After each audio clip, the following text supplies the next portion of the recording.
Now I can't hear anything. You guys there? Wherever you go, one distraction could spell disaster. You can change your fate, adventurer. Don't drive distracted. Paid for by the NDOT Highway Safety Office. Hold on, y'all. Aaron, you there? Joe, you there? Yeah, I'm there. I'm here. Yeah, You hear me? I'm here. Can you hear me now? Oh, I now we can hear can. you Yeah. guys, but I can't see you guys. Can you see me? I didn't. No, No. It just says we'll be right back. All right, hold on. Yeah, I'm right now too. I'm hoping. Live from the heart of Lincoln, America. Welcome to Ticket Weeknights on 93.7 The Ticket and theticketfm.com. Pop on once we get on. Hey, listen.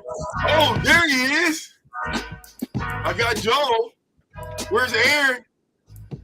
I'm here. Where you at, AG? I'm right Come on, here. AG. I'm in my truck. Get your camera Are on. you on your phone though? Yep. Get your camera We on. got no Let's go. visual. Yeah, man. I'm There right he here in my is. truck, Let's homie. go. Let's get it. Woo!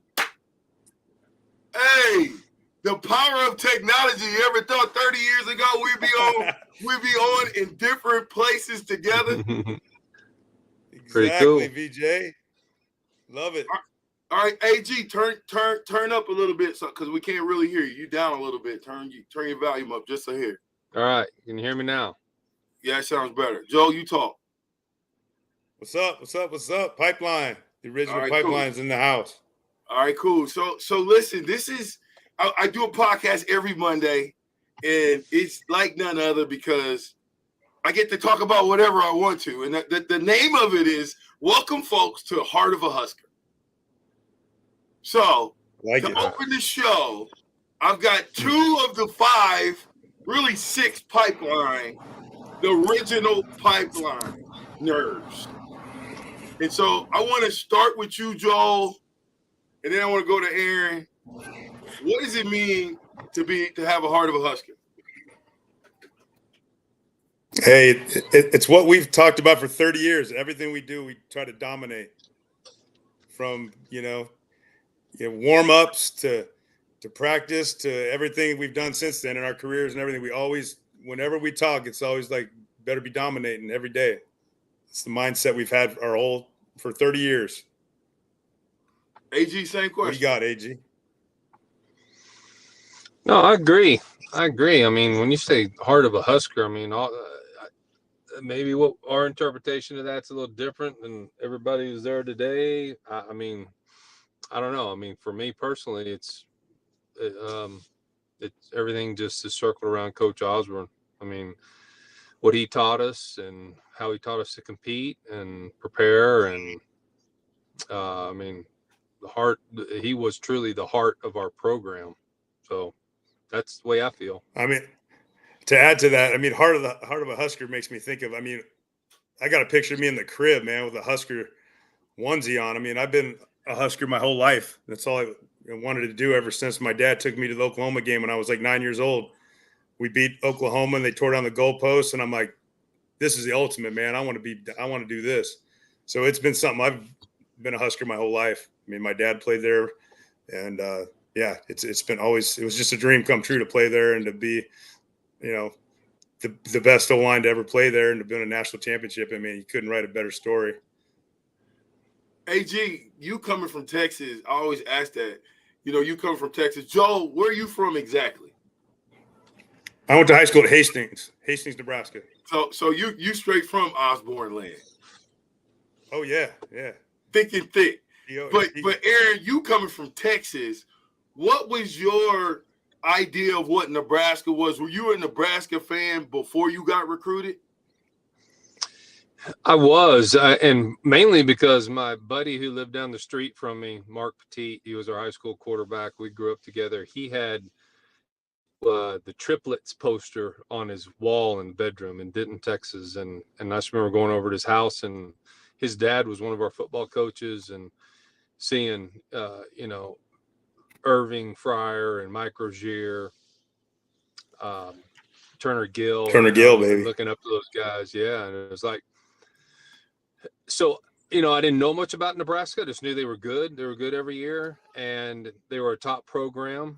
And so it was the last place I visited when I went on all my visits for my 5 official visits. It was the last one I visited. It was the furthest I was planning on going away from home. And it was just a easy, solid decision when I went up there and saw the program, and saw what they're all about.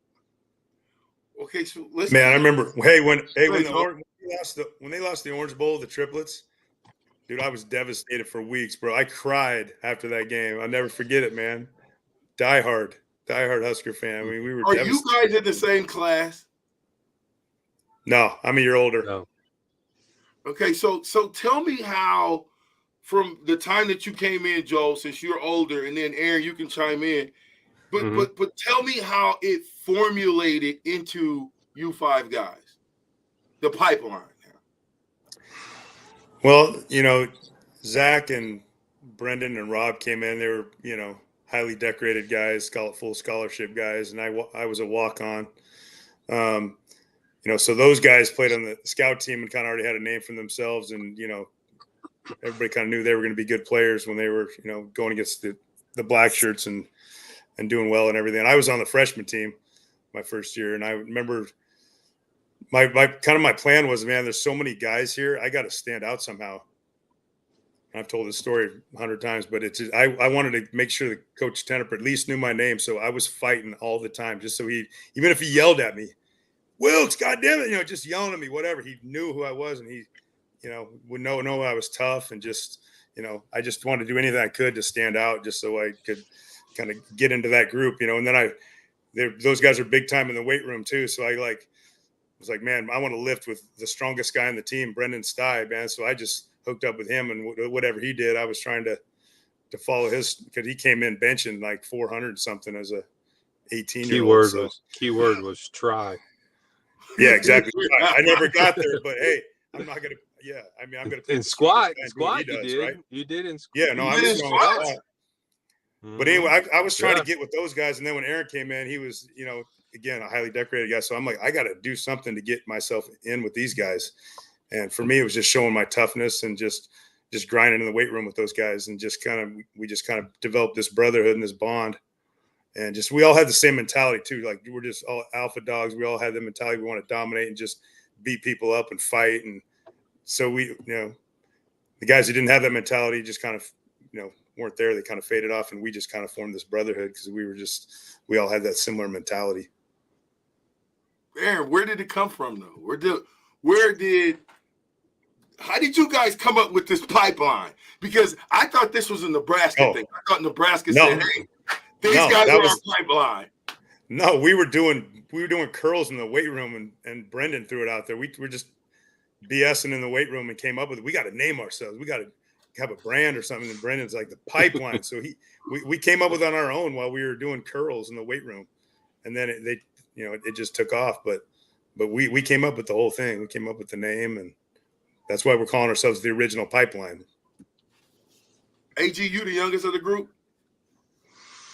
Yep, I'm the youngest. I went to Nebraska my senior year, when I was talking about earlier, and I saw Rob and Brendan and Zach, and obviously Joel was there too. But I was literally asking the people who were hosting me and kind of showing me, because I was down we were back in the pit, and I was like, how old is that guy right there? And I was pointing to, Rob Zadiska, and I'm thinking, is he like a junior or senior? And like, that guy's a true freshman. I was like, that guy's a true freshman? And I was like, who's that guy at 72, Wiegert? And they're like, well, he's a true freshman. Well, who's 66? And like, that guy's a true freshman too. And I was like, man, I want to go play with those guys. And it literally was part of my decision. Was I knew they had some studs. And like Joel said, I mean, we knew early on, that I was going to be playing with Joel side by side. We knew it. He just kind of had a different path than we did. And, he played a lot of scout team early in his career and became infamous for you don't want to mess with Joel Wilkes on scout team because it was a fight every play, every day, all day long.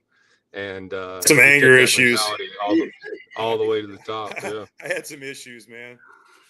Hey, listen, man, you had to be angry when you got black shirts. Those black shirts back then didn't give you sense about us. I was on scout team. I was a scholarship player on scout team for 2 years. Yeah. So I'm with you, Joe. I know what that ass whooping looked like every day. We had to we had to go out there and they talking about go to run station. Option drill. Option drill wasn't option drill unless you were on the 1s and 2s. It was inside run, outside run drill. Get over there. Run it again. And McBride talking about running again. Who was your nemesis? I got to sidebar this thing. Who was your nemesis, Joel? Who was the guy that had it out for you or that toughened you up at Nebraska? Oh, man, that's a good question. I mean, I probably have a story about every one of the guys on defense, but I'm Raymakers, Perella. Going against Raymakers and John Perella. I remember, I'd get into fights with them and man, I remember one time, they were just kind of sick of it, and I got into a fight with Perella and Raymakers jumped in, and they were just double teaming me, just jumped on me and started beating me. And the scout team guys are in the huddle like 3 feet away, and they're just standing there watching the thing. I'm like screaming, "Come on, guys, help me out!" I'm just getting my ass kicked. No one's helping me. They're like, "Oh, he fights every day. He's on his own, man. It's his problem." But those two guys, I remember I got into some good ones with Petco, linebackers. I mean, Mike Petco, yeah. What about you, AG? Yeah, who's your guy? Who's the guy that beat you up, that roughed you up a little bit? Probably Perella more than any of them. One of the stories I love to tell was my very first day, freshman year. Coach Osborne, I was going to try and play and even start as a freshman, and it was 1 versus 2s, and I was on the two offense, and John Perella was the very first passing drill we did. And I went 1-on-1. It was a pass play. It wasn't, but I was blocking John Perella 1-on-1 and totally whiffed. I mean, I didn't even touch him. And Coach Osborne came back to the huddle and he said, "We brought you all the way from Texas for that." And I remember, I told Coach Osborne later. I told him 20 years later. I said, "I don't think you ever said anything to me on the football field again, on the practice field. I don't think you had to." I was so mad. I mean, but I didn't. Yeah, Perella was a beast. Yeah. So because I want to. I mean, we're gonna be. I mean, this hour's gonna go by like that, so we aren't gonna touch on everything. But after you formulated the group, right? Because I was there for all this. Like I used to work out with y'all, and I want to tell you guys, I appreciate you letting old VJ work out with you because I had it rough for a couple of years there, but it wasn't until I start working out with y'all, and I mean, I'm just standing there, right there next, and just watching those get after those 110s and 150s and 160 dumbbells, Sty and Attica, you know what I'm saying? And then I remember working my way up, but as a group, what was the game you think you guys really understood that, hey, we're pretty tough together? My phones are going. For me, it was probably Colorado. I mean, at Colorado '94. One of the things we did that you may or may not remember, Vershawn, how it all started, but the pipeline wore their socks up at practice, and that was our way of saying to each other, "Bring your lunch pail. We're going to go to work every single day, socks up," right? And that transitioned over to a whole bunch of players for many years after that. But it was only the 5 pipeline guys who wore their socks up. And when we played Colorado and we were getting ready to go out for the first offensive play, we looked across, and the three defensive linemen, they ran a 3-4 at Colorado. They reached over and pulled their socks up.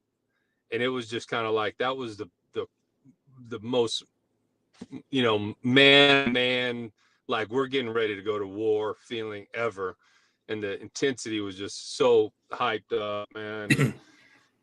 I told this story at Joel's wedding, but we ran this trap play that Sty and I were going to double team the nose guard, and Joel was going to come around me and block Ted Johnson, their middle linebacker, All-American, played against him in the NFL many years. And all week I told Joel, we were talking like, he's like, I'm going to lay the wood to him, man. I'm going to knock him out coming around the corner. And I just remember in the heat of that battle, Brendan and I just took Kerry Hicks and dumped him on his back. And I'm looking, I just want to see what Joel does on this play. And he comes around and boom, just pancake Ted Johnson. Like he didn't even know it hit him hard. And I just remember going, oh my gosh, that was the greatest block ever, man. It was great. Well, I don't know. I felt Schlesinger go right by me for a touchdown.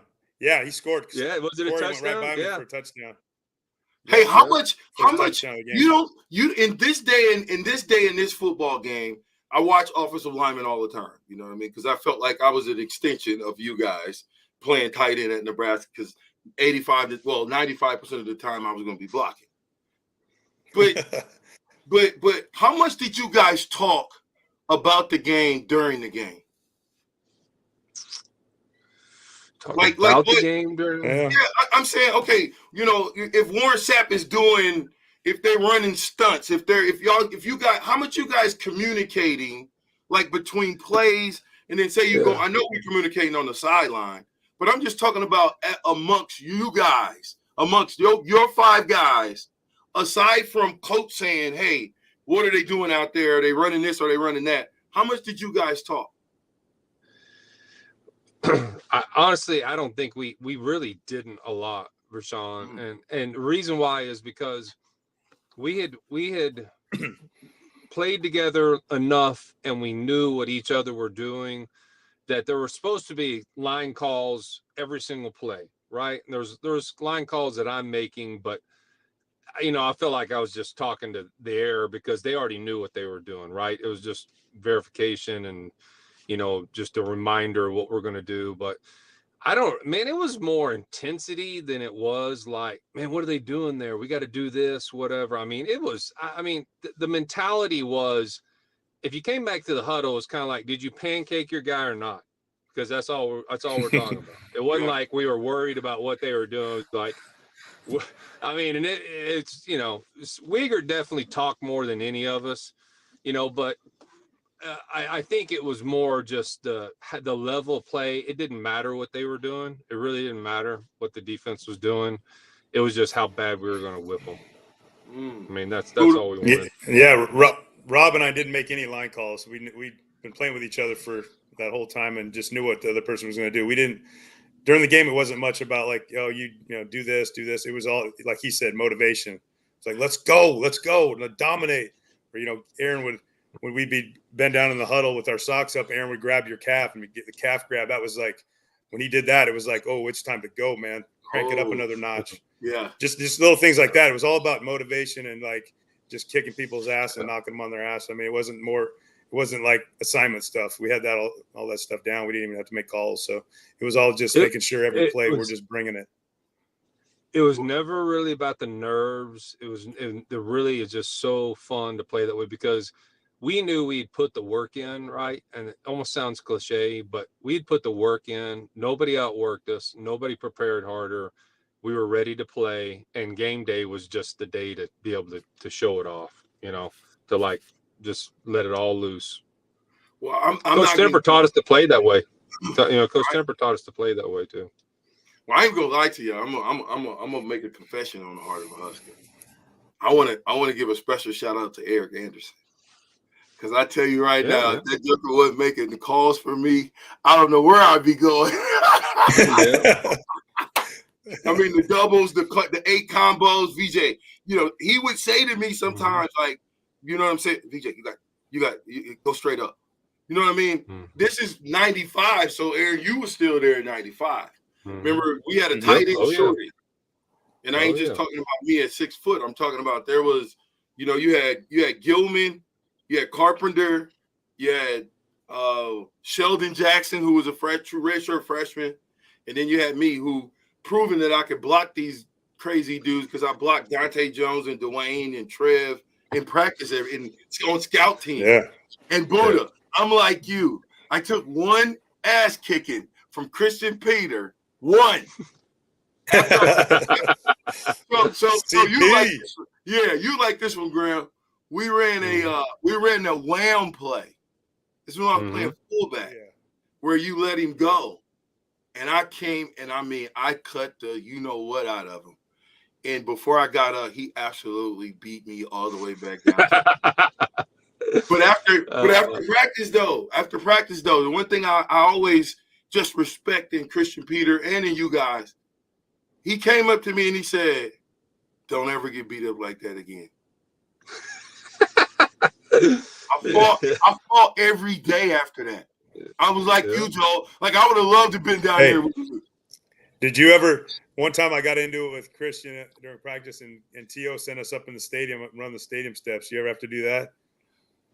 And he forgot about us, man. We were up there forever. Somebody's like, you want to go get those guys? Yeah, we were up running the stadium steps, man. Well, Jared Talmadge. Me and Jared got into it where we had to run steps, but that was about it. Aaron, I got to ask you this question. We've been talking about this, and then I want you to answer this, and we're going to throw it to break, and then we'll come right back. Do you remember when we played Oklahoma, 95? You remember that practice? You remember that practice week? Actually, I was thinking Oklahoma 94. I don't remember. You was there 95, right? Yeah. No, you're talking about on the goal line? Yes. Yeah. Do you remember how intense that practice was? Yeah. Now here's my question to you. Has a game ever been that intense? No, that foot, I've said it before, if anybody could have the goal line footage of the ones versus ones, especially in that 95 team, 94s was good too. I'm sure 93s was good as well, but the 95 ones were the most intense, practice I've ever experienced. I mean, you had LP going against, Mike Minner to Jared Thomas, Grant Wistrom, the Peter brothers, Tommy Frazier, all that. And it was for real. There was no let off. Coach Osborne it was full gas for those 5 or so plays. And, there were some amazing hits, runs, blocks, everything. Joe, it was getting ready to be in that game, offense against defense battle royal. Oh, man. It was that many fights in that practice. It was fights all over the place. I wish somebody had the video of that, man. Yeah, Coach Osborne made Christian and I run the stairs too. We knew it was game on. That was I think we knew before practice it was just everybody's going to be throwing down. Yeah. I did remember a funny story though. When you're talking about line calls, how we didn't make calls. I do recall there was one call made one time because Brendan, we used to call it getting your bell rung, and now you go, he probably had a concussion. Matter of fact, you probably know he had a concussion, but he came back to the huddle and he told Rob, he goes, "Rob, I don't know. I can't remember anything. You have to tell me what the play is, what I'm doing on the play." And anyway, we follow the play. We get up to the line, and Rob Zadiska, for you guys that know him or whatever, he's a doctor, and he's got a great personality. He gets up to the line, stands there, and goes, "You got him." And Stein looked, he goes, "Okay." And Brendan knew that's the guy he had to block because he had no idea what he was supposed to do. Rob was telling him who to block. Gosh.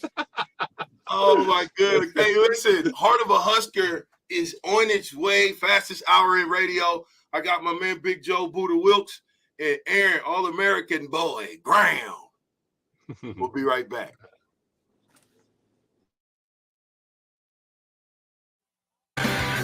Hey guys, Jake Sorensen here from Early Break. The garage door at our house has been needing replacement for a couple years, and a few months ago, we finally did something about it. Steve's Garage Doors and Services was great through the whole process in providing options and also going to the next level to get a door that was approved by our HOA. And best of all, the removal of the old door and installation of the new door was done smoothly with no issues. Call Steve's Garage Doors and Services today at 402-480-9462. Working at Continental in Lincoln isn't a job, it's a career. And right now they've raised wages again and they're hiring for production operators at $24.11 per hour, which grows to $28.27 per hour within 3 years. Skilled trade positions now start at $32.76 per hour with opportunities to make more based on certifications. Continental also has salary jobs available and great benefits, plus medical and prescription costs at very low premiums. Dental, vision, and life insurance are offered at no premium cost to the associates, with increased bonuses and vacation for new hires. To learn more or to apply, go to continental-jobs.com with keyword Lincoln. Come work at Continental today. Wall-to-Wall Wine and Spirits is now open in Lincoln. Shop our expansive collection of wine, beer, spirits, and cigars at 5040 North 27th Street. From top-shelf liquor to crowd-favorite beer, Wall-to-Wall Wine and Spirits has a beverage for every taste and every budget. Plus, join our loyalty program to earn rewards and save on future purchases. Shop Wall-to-Wall Wine and Spirits at 5040 North 27th Street in Lincoln. That's 5040 North 27th Street. Action Plumbing, Heating, Air, and Electric brings exciting career opportunities for you or someone you know. They are now hiring plumbers, electricians, and HVAC techs and installers to continually build their professional team. They offer competitive pay and full benefits packages that include health, dental, vision, PTO, and 401k options. Action has created a positive team environment for over 50 years. Apply online at actionlincoln.com. The weather is hot, the kids are out of school, and you're on your way to the lake and summer road trips. Are you getting to your vacation spot comfortably, or is your car letting you down? Mullen Motors Lot is full of great vehicles to take home, so you don't have to worry about your current car barely surviving another road trip.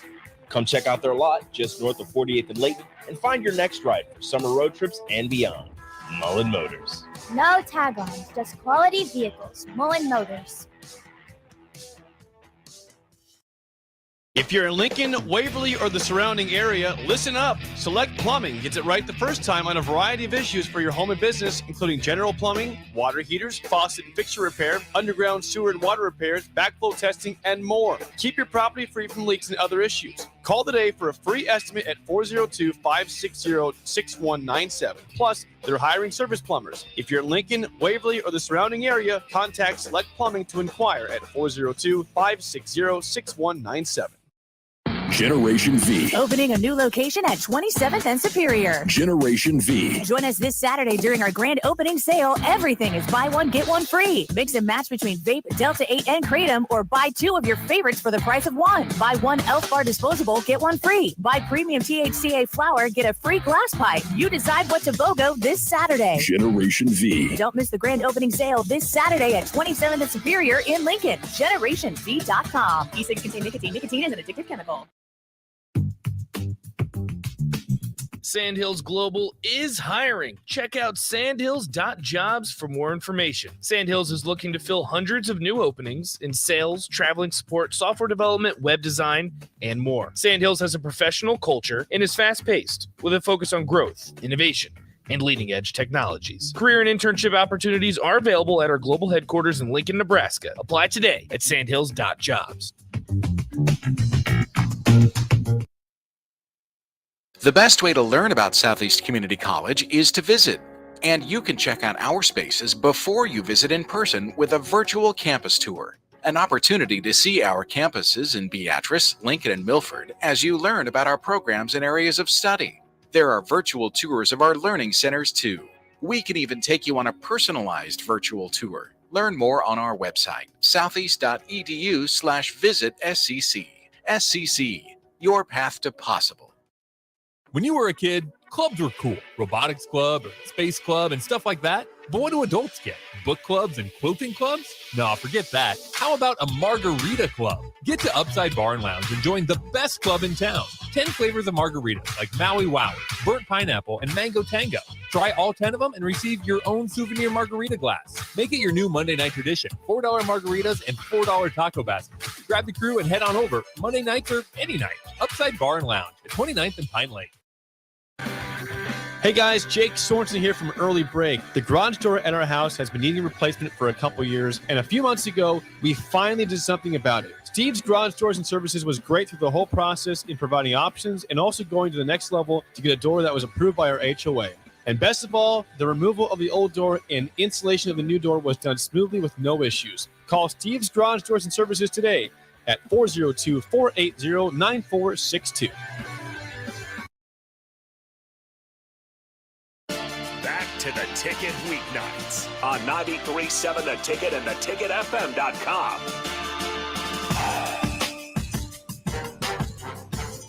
That's right. Part of a Husker. Hey, I like that logo, baby. Hey, man, I'm trying to. My green screen ain't right, but I'm working. I figured you guys would like that. Talk to me about this, nice. Man. Talk to me about the original pipeline, AST, since 1994. Talk to me about that. Y'all talk to me about this logo and what you guys are doing. What's some of the things that you guys are doing with this pipeline?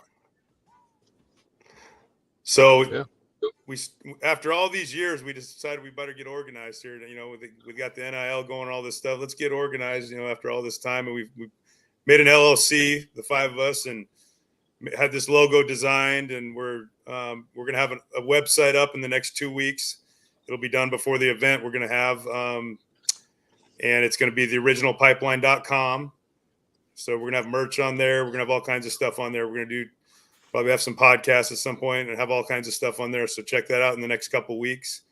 And then we're doing a big event in Norfolk, July 22nd. So I'm flying back, and we're going to have a big time event. And tickets are on sale. It's going to be a great evening.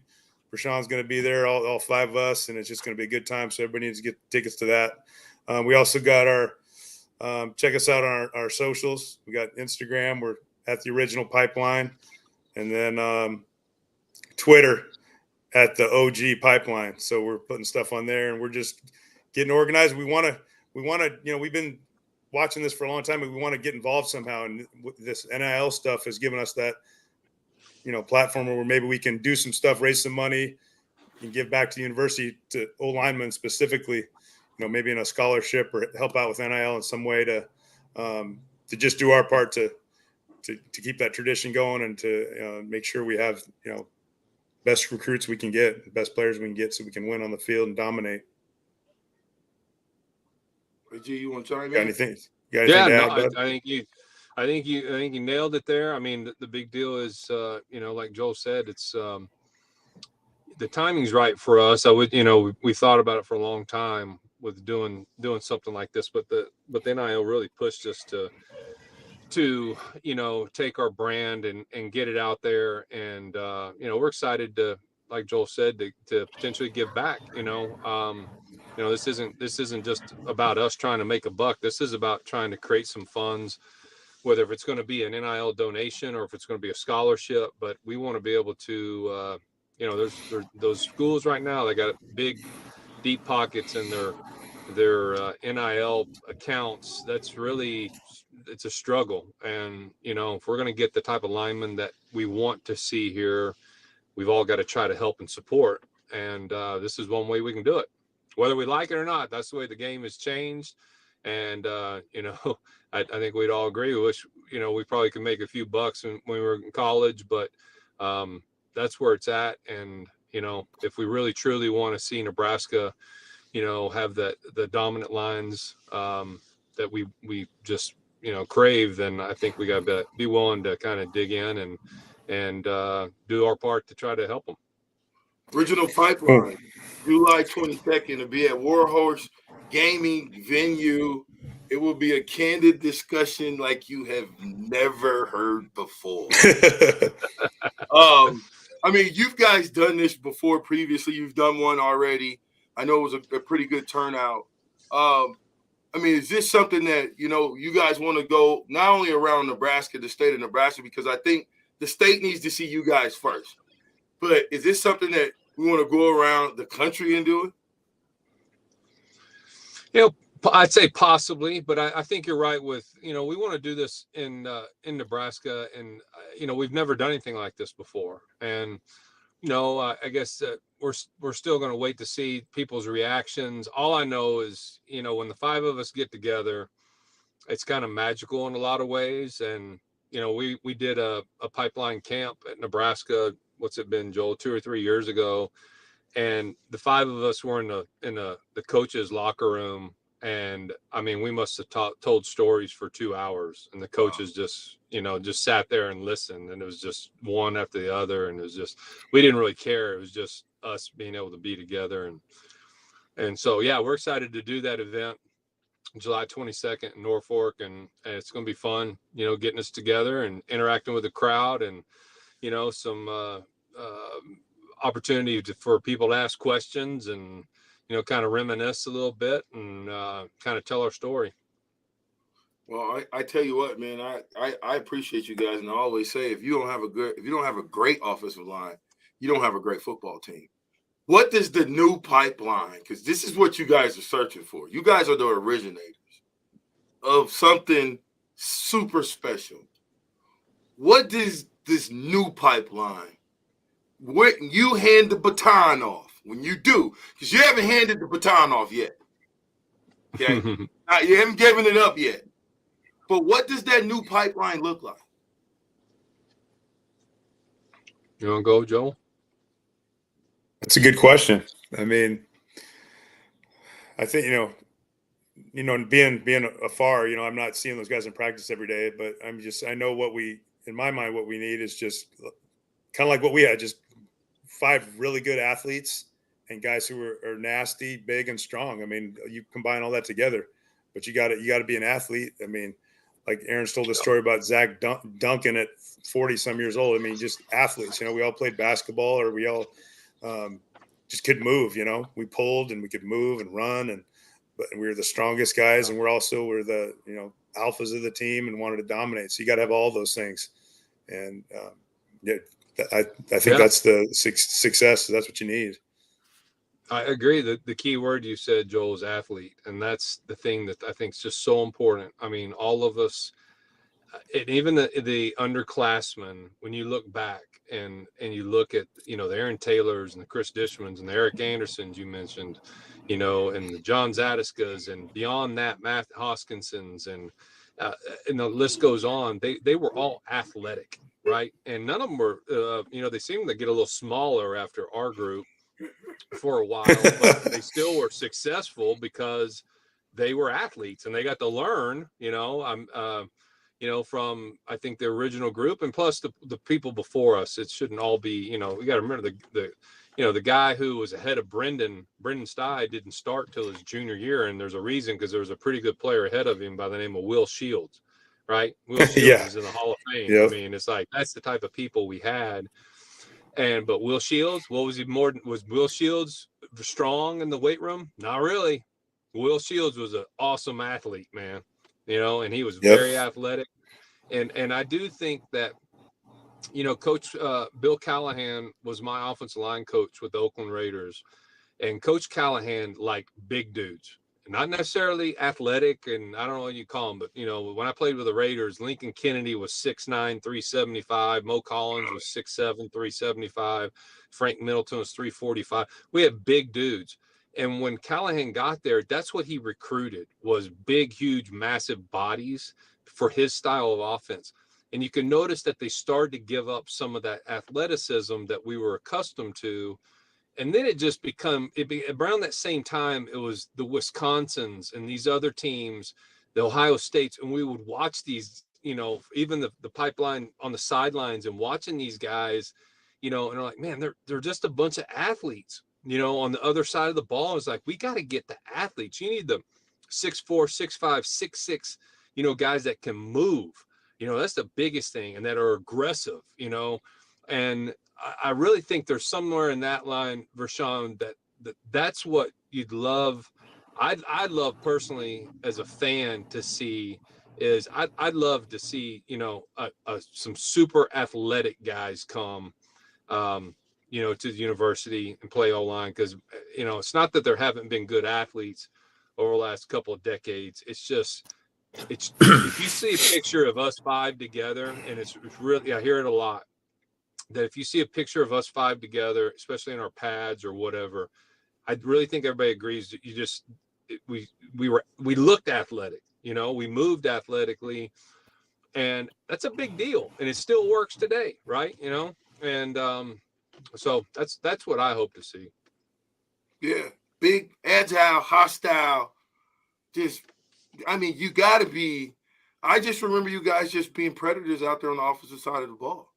Yeah, you gotta be a little off upstairs. Just a little bit. You gotta have a little switch up there, just a little bit. Just a little bit. But smart guys with a switch. That's what I like to say. Smart guys with a switch. How much did going down there in that pit train you guys to be the dominant offensive lineman that you were? Man, the pit made us who we are. I mean, me. I mean, what is the pit though? Explain that, Joe, first, because some people might not know what the pit is. What is the pit? Yeah, it was just this little area down underneath the stadium where Coach Osborne would not go down there. It was just O and D line. We'd start off McBride and his boys on one side, and we'd be on the other, and then we'd come together and do our one-on-ones. And it was no one else would come down there because it was like it was just the stuff that went down. You know, the fights and the intensity and it was unreal. It made we talked about Saturdays easy. Because I mean, you're watching, you're doing this stuff in front of everybody, one-on-one, and you can't back down. You got to, fight your way out of stuff. And he would, let fights go. Tenderper would just sit there and watch. I got into fights where it was like 5 minutes long, and I mean, just dying. I was so tired. And he wouldn't stop it. It just, hey, if he wanted to do it, he just let you go down there. It was crazy.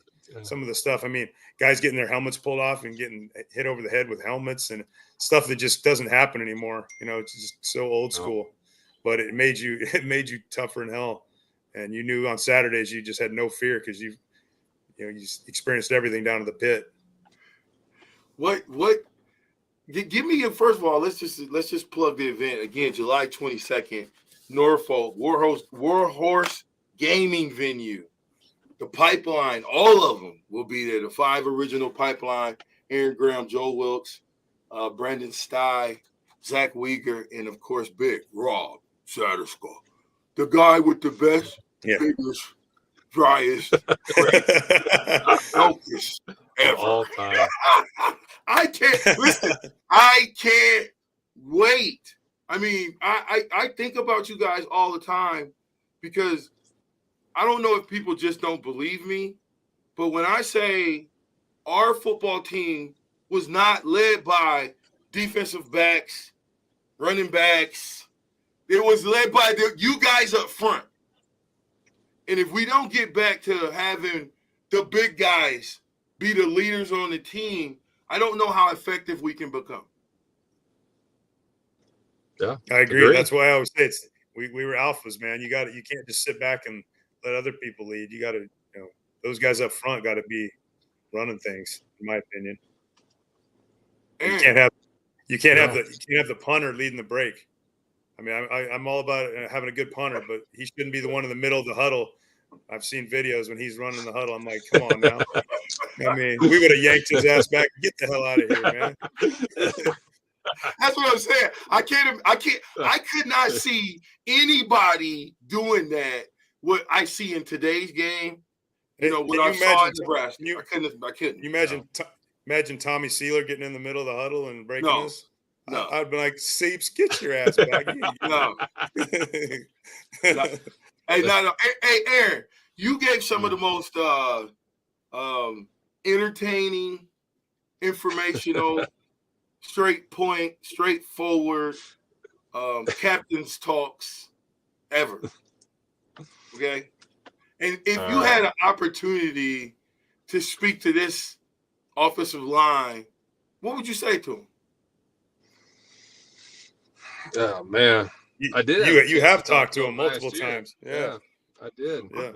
Well, wait. You did. What did you say to him? And whatever you said to him, did it equate to them listening? I would hope so. It started out, I'm not going to name any names, but, Coach Raiola was covering some stuff, and he went through the day before practice, and they were doing a rabbit drill, which is just offensive linemen, defensive linemen chasing each other. It's more of a conditioning.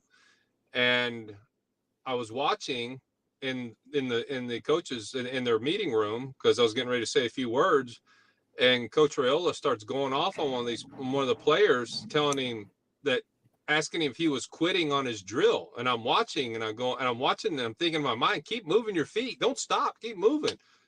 And sure enough, the guy quit.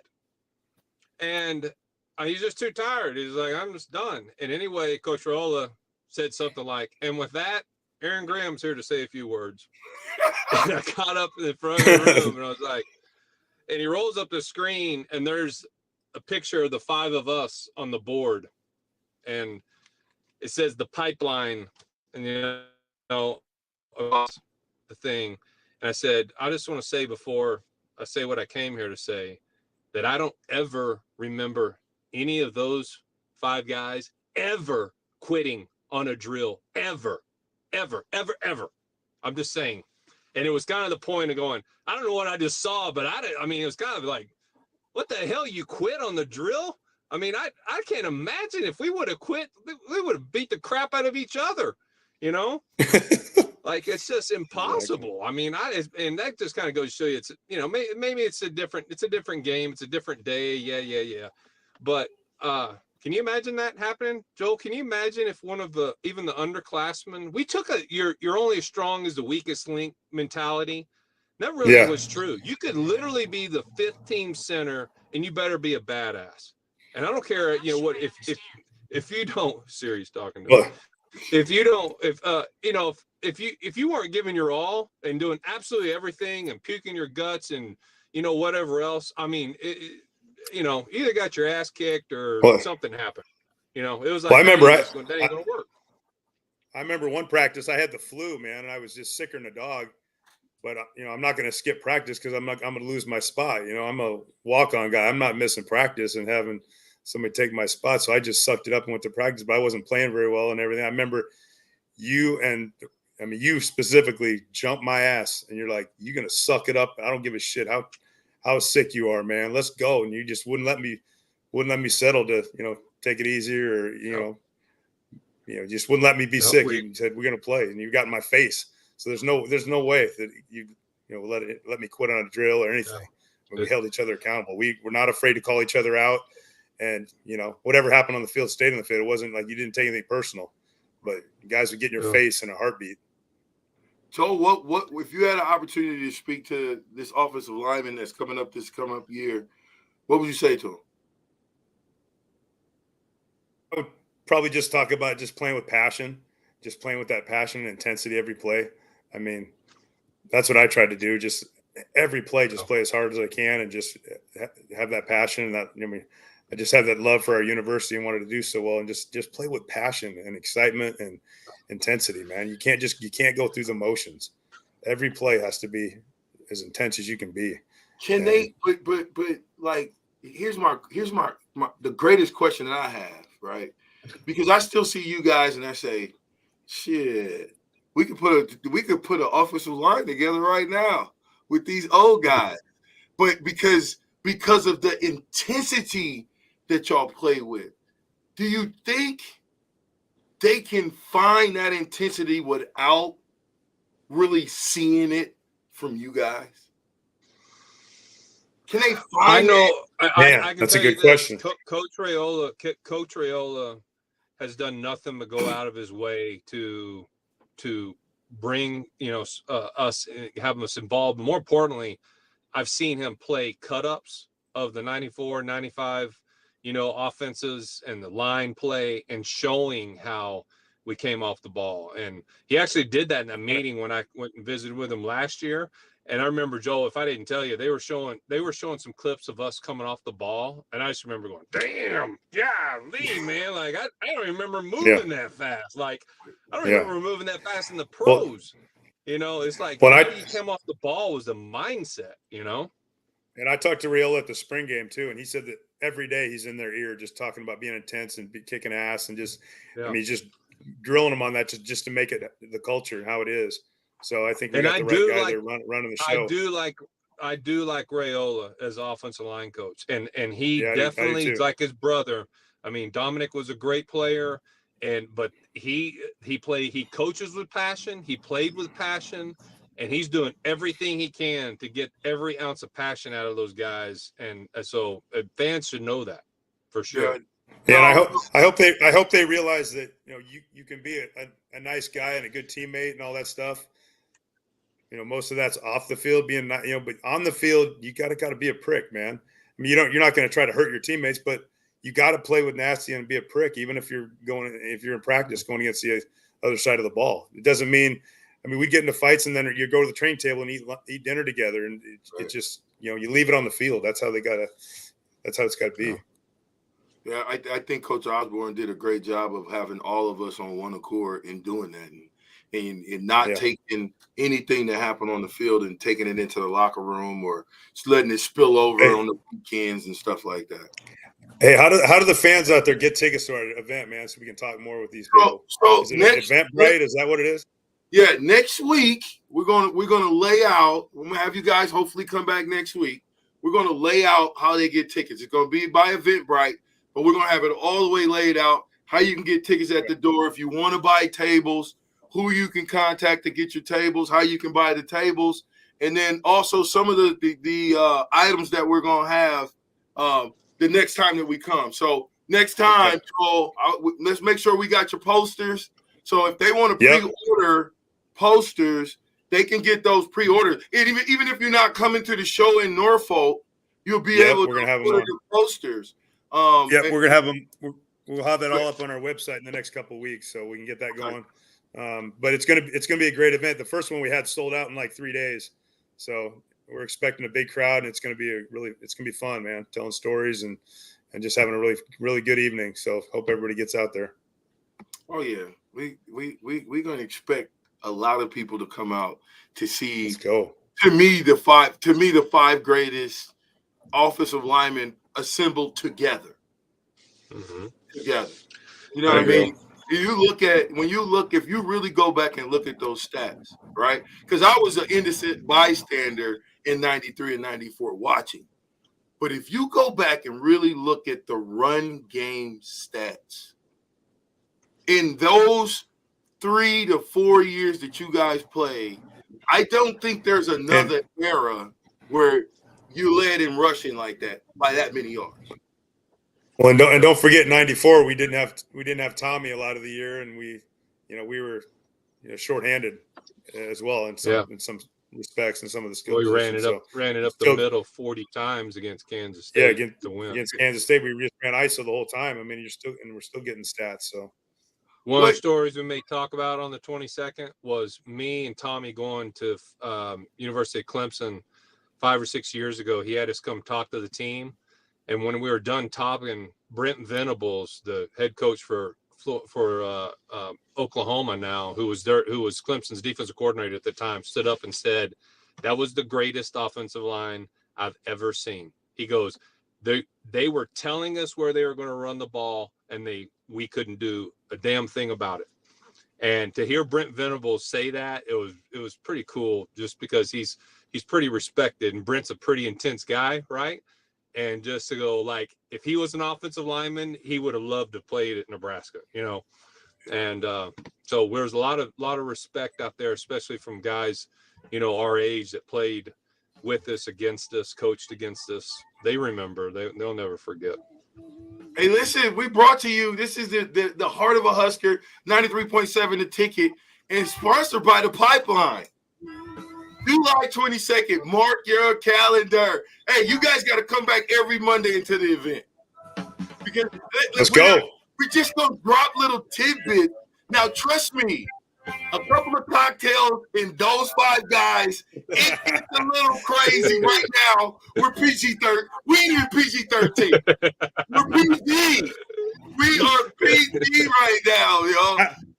Be careful. I might headbutt somebody. Hey, I'll make sure I got my helmet on. Hey, we'll be back. We'll see ya. All right, y'all. You there?